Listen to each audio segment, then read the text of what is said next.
Good morning students.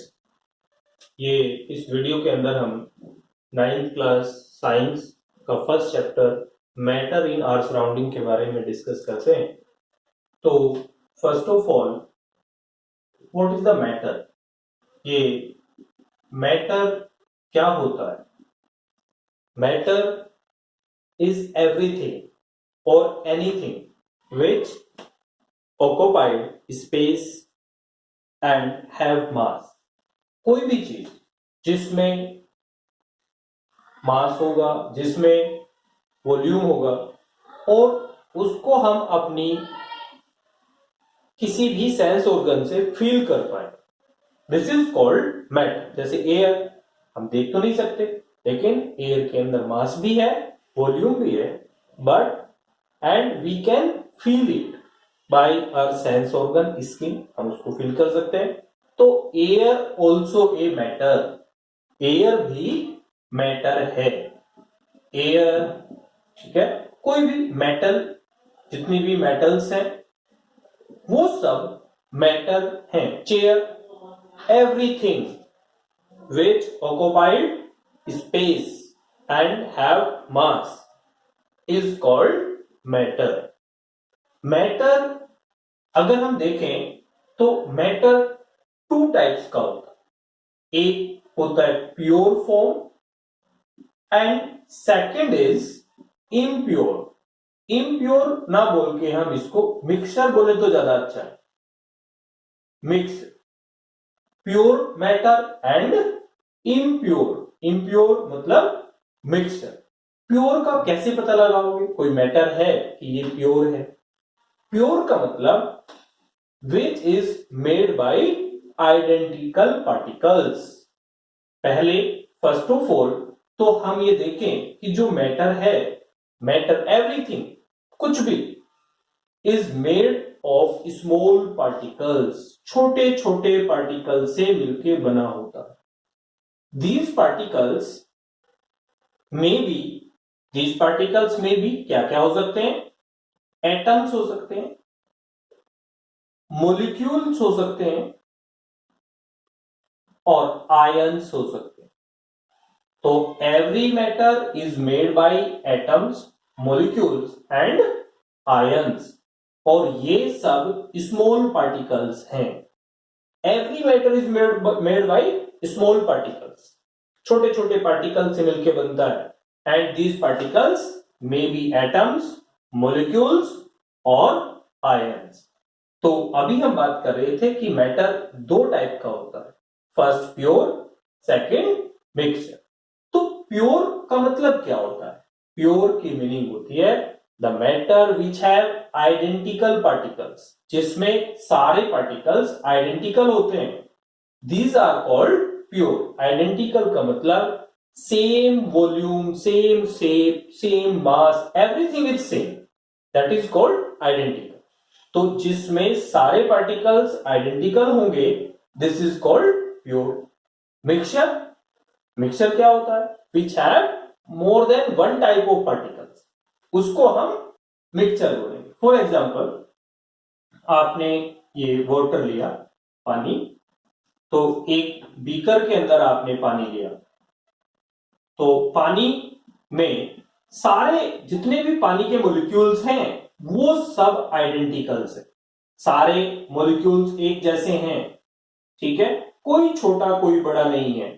तो एक ही type के पार्टिकल्स हैं, इसीलिए इनको हम आइडेंटिकल पार्टिकल्स बोल रहे हैं और ये प्योर फॉर्म में। तो ये क्या है? वाटर, ठीक है, ये सारे पार्टिकल्स हमने दिखाए, इस टाइप से हो सकते हैं। तो ये सब आइडेंटिकल पार्टिकल्स हैं, तो ये प्योर है। लेकिन अगर आपने वाटर के अंदर, ये वाटर है और वाटर में क्या मिलाया? शुगर, शुगर, चीनी, घर में जो यूज करते हैं वो चीनी मिला दी, तो क्या होगा? ये इसमें वाटर पार्टिकल्स हैं, वाटर मॉलिक्यूल्स हैं, और वाटर मॉलिक्यूल्स के साथ साथ इसके अंदर शुगर पार्टिकल्स भी आ गए। और वो कहां आ गए? इंटरमोलिकुलर स्पेस के बीच में, ठीक है।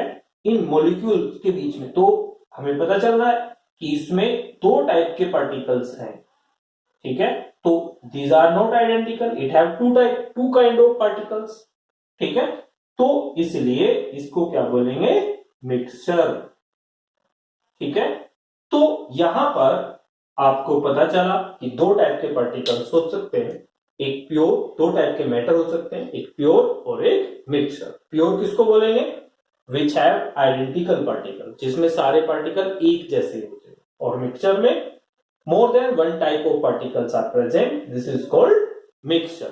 और साथ में हमें ये भी पता चला कि matter is made by small particles, छोटे छोटे पार्टिकल से मिलकर बना होता है मैटर, ठीक है। एवरी मैटर, कुछ भी हो, वो छोटे छोटे पार्टिकल से मिलकर बनता है, और ये पार्टिकल्स एटम्स हो सकते हैं, मॉलिक्यूल्स हो सकते हैं एंड आयंस हो सकते हैं।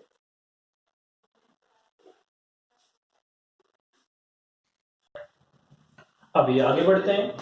तो नेक्स्ट टॉपिक है, टर्म्स यूज करते हैं बेटा, डिफ्यूजन। एक टर्म्स यूज करते हैं, डिफ्यूजन। तो what is the meaning of diffusion? Diffusion,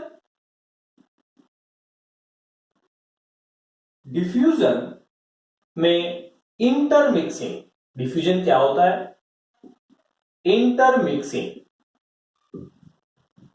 of two substances, two or more substances is called diffusion। तो डिफ्यूजन क्या होता है, एक से ज्यादा सब्सटेंस का आपस में मिक्स होना, तो is called diffusion. For example, अगर आपने सपोज करो वाटर लिया, और वाटर में ये वाटर मॉलिक्यूल्स हैं, वाटर है, और वाटर में आपने कॉपर सल्फेट या KMnO4 के क्रिस्टल्स लिए, ठीक है, पोटेशियम परमैंगनेट, ये पर्पल कलर का क्रिस्टल होते हैं, KMnO4 मतलब पोटेशियम परमैंगनेट। तो पोटेशियम परमैंगनेट के क्रिस्टल लिए जो पर्पल कलर के होते हैं, ठीक है। तो आप जब इसके अंदर डालेंगे तो आपको पता चलेगा कि यहां से KMnO4 के मॉलिक्यूल्स रिमूव हो रहे हैं क्रिस्टल से, और इसमें डिफ्यूज होते जा रहे हैं, ठीक है। तो क्या आपको दिखेंगे भी, क्योंकि वाटर तो ट्रांसपेरेंट होता है, और KMnO4 के मॉलिक्यूल्स कैसे होते हैं, पर्पल कलर के। तो आपको पर्पल मॉलिक्यूल्स ऐसे इंटरमिक्सिंग होते दिखाई देंगे, ठीक है।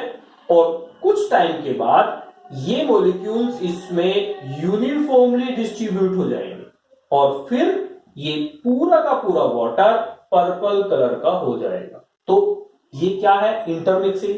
Intermixing is called diffusion.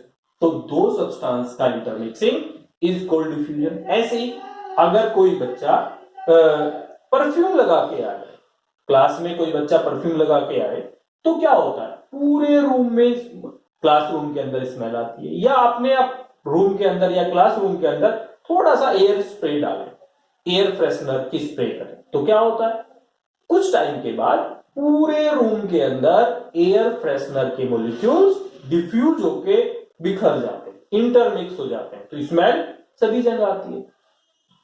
तो कहीं पर कोई, अगर किसी पड़ोस में आपके कहीं खाना बन रहा हो, तो खाने की स्मेल दूर दूर तक चली जाती है, तो वो क्या है, डिफ्यूजन।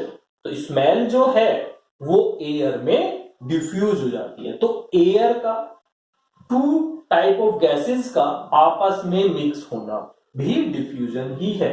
तो डिफ्यूजन क्या होता है, intermixing of to substances, that is called diffusion.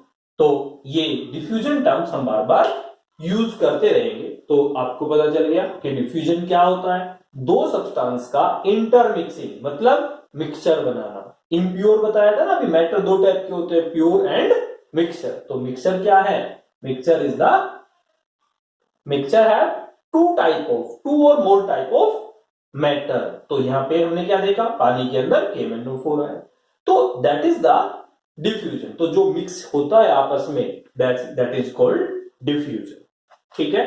तो डिफ्यूजन से ऐसे ही अगर कोई अगरबत्ती जलाए, अगरबत्ती से जलाएगा तो क्या होगा, पूरे दूर दूर तक स्मेल जाती है। तो वो जो अगरबत्ती की फर्मेंटेशन है, जो खुशबू है, स्मेल है, वो एयर के अंदर डिफ्यूज होती है। तो डिफ्यूज होके दूर दूर तक फैल जाती है। तो अगर हम बात करें फिर से, जो मैटर है, मैटर को फिजिकली देखें, फिजिकल प्रॉपर्टी से देखें, तो मैटर 3 टाइप का होता है। मैटर फिजिकली कितने टाइप के होते हैं, 3 फॉर्म में एग्जिस्ट करते हैं। वैसे तो 3 से ज्यादा फॉर्म्स होती हैं, ठीक है, 5 टाइप का मैटर होता है, लेकिन हमें 3 ही टाइप का पढ़ना है। फर्स्ट टाइप मैटर है सॉलिड। तो मैटर की 3 फिजिकल स्टेट होती है, सॉलिड, लिक्विड और गैस। तो कोई भी मैटर 3 स्टेट में एग्जिस्ट कर सकता है फिजिकली। कौन कौन सी हैं, सॉलिड, लिक्विड और गैस। सॉलिड जो होते हैं, अभी बताया हमने कि एवरी मैटर, चाहे वो सॉलिड है या वो लिक्विड है या फिर वो गैस है, every matter is made by particles. ठीक है, स्मॉल पार्टिकल से मिलकर बनता है। सॉलिड के अंदर जो पार्टिकल्स होते हैं वो टाइटली पैक्ड होते हैं। मतलब क्या हुआ कि इनके बीच में जो स्पेस है, ठीक है, वो स्पेस बहुत ही कम होता है। तो क्योंकि इनके बीच में स्पेस बहुत कम होता है, molecules, atoms, it means particles are tightly packed. Tightly packed होंगे तो ये रेजिड होगा, आप मतलब सॉलिड होगा, ठोस होगा। ठीक है, जब आप इसको दबाएंगे तो ये कंप्रेस नहीं होते, ठीक है, अपनी शेप चेंज नहीं करते।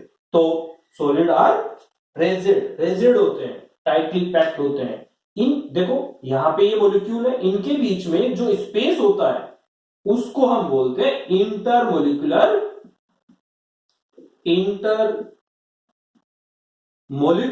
स्पेस। ठीक है, the space between the molecule is called intermolecular space. जो ये मॉलिक्यूल्स हैं, किसी भी मैटर के मॉलिक्यूल्स जो होते हैं वो एक दूसरे को अट्रैक्ट भी किए होते हैं, एक फोर्स से एक दूसरे को खींचते हैं, अपनी ओर को खींचते हैं।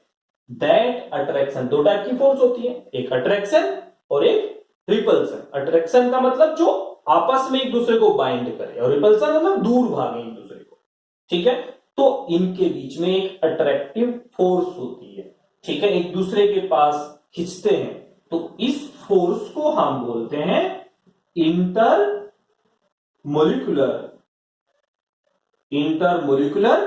फोर्स। इंटरमोलिकुलर और इंटर एटॉमिक। मोलिकुलर अगर ये मोलिक्यूल्स हैं तो इंटरमोलिकुलर, और अगर ये एटम्स हैं तो inter atomic force of attraction. तो ये इनके बीच में, जो मॉलिक्यूल्स के बीच में फोर्स होती है, पार्टिकल्स के बीच में एक फोर्स होती है, अट्रैक्टिव फोर्स होती है, एक दूसरे को अट्रैक्ट करते हैं, इसीलिए ये एक दूसरे को बाइंड रखते हैं। ठीक है, तो इसको हम इंटरमोलिकुलर फोर्स ऑफ अट्रैक्शन या inter atomic force of attraction बोलते हैं। ठीक है, तो अगर हम यहां पे बात कर रहे थे, अभी बताया हमने intermolecular space and intermolecular force of attraction. Solid बताया, सॉलिड टाइटली पैक्ड होते हैं। जो लिक्विड होते हैं, लिक्विड थोड़े लूजली पैक्ड होते हैं as compare to solid. Solid से लूजली पैक्ड होते हैं। और गैस हाईली लूजली पैक्ड होती है। ठीक है, मतलब क्या हुआ कि इसमें इंटरमोलिकुलर स्पेस सॉलिड के अंदर लिस्ट होता है, इसमें सॉलिड से ज्यादा होता है और गैसेस से कम होता है। और गैसेस के अंदर इंटरमोलिकुलर स्पेस अनलिमिटेड होता है। गैसेस जिस भी कंटेनर के अंदर फिल करोगे उसको फिल कर लेती है। अगर आप यहां पे एक रूम के अंदर थोड़ा सा स्प्रे करें एयर फ्रेशनर का, तो एयर फ्रेशनर के मॉलिक्यूल्स कुछ ही टाइम के बाद पूरे के पूरे रूम को फिल कर लेंगे। ठीक है, तो वो डिपेंड करता है, उनके बीच में स्पेस बहुत सारा हो जाएगा। ठीक है। तो लेकिन गैसेज जिस भी कंटेनर के अंदर रखते हो उसी का वॉल्यूम ऑक्युपाइड कर लेता है, उसी की शेप ऑक्युपाइड कर लेता है। तो गैस की ना तो शेप फिक्स होती है ना ही वॉल्यूम फिक्स होता है। लेकिन लिक्विड की शेप फिक्स नहीं होती। लिक्विड को जिस भी कंटेनर के अंदर रखोगे, बीकर के अंदर रखोगे तो बीकर की शेप, ट्यूब के अंदर एक ऐसी यू शेप ट्यूब में अगर फिल कर दो तो वो यू शेप बना लेगा। तो शेप फिक्स नहीं होती लेकिन वॉल्यूम फिक्स होता है।